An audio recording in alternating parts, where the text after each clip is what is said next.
ನನ್ನ ಯಡಿಯೂರಪ್ಪ ಅವರ ಮಗನ ಸ್ವಾರ್ಥಕ್ಕಾಗಿ ಹಿಂದುತ್ವದ ವ್ಯಕ್ತಿಗಳನ್ನು ತುಳ್ಕೊಟ್ಟು ಬಂದಿದ್ದರು.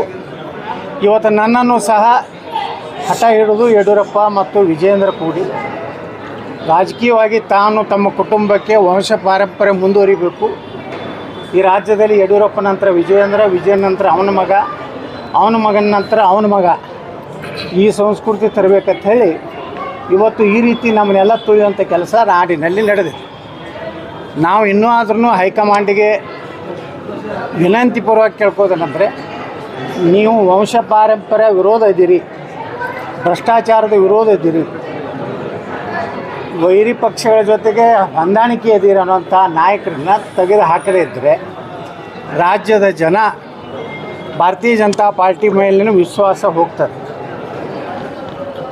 ಮುಂದಿನ ಅವಧಿಗೆ ವಿಜಯೇಂದ್ರನ್ನ ನೀವು ಮುಂದುವರ್ಸೋದಾದರೆ ಅವನೇ ಮುಂದಿನ ಮುಖ್ಯಮಂತ್ರಿ ಅಂಥೇಳಿ ನೀವು ಏನಾದರೂ ಕೇಂದ್ರ ಹೈಕಮಾಂಡ್ ನಿರ್ಣಯ ಮಾಡಿದರೆ ಈ ರಾಜ್ಯದ ಜನ ಒಂದು ಹೊಸ ಭವಿಷ್ಯವನ್ನು ನೋಡ್ಕೊಳ್ಳಿಕ್ಕೆ, ರಾಜ್ಯದ ಅಭಿವೃದ್ಧಿಗಾಗಿ ಪ್ರಾಮಾಣಿಕ ಭ್ರಷ್ಟಾಚಾರ ರಹಿತ ಸನಾತನ ಧರ್ಮವನ್ನು ರಕ್ಷಣೆ ಮಾಡುವಂಥವ್ರು ಅನಿವಾರ್ಯವಾಗಿ ಒಂದು ಗಟ್ಟಿಯಾದಂಥ ನಿರ್ಣಯವನ್ನು ತೆಗೆದುಕೊಳ್ಳುವಂಥ ಕಾಲ ಬರ್ತದೆ. ಯಾಕಂದರೆ ಇವತ್ತು ಹೊಸ ವರ್ಷದ ಹೊಸ ಸಂದೇಶ ನಾನು ಕೊಡ್ಲಿಕ್ಕೆ ಬಯಸ್ತಾ ಇದ್ದೀನಿ.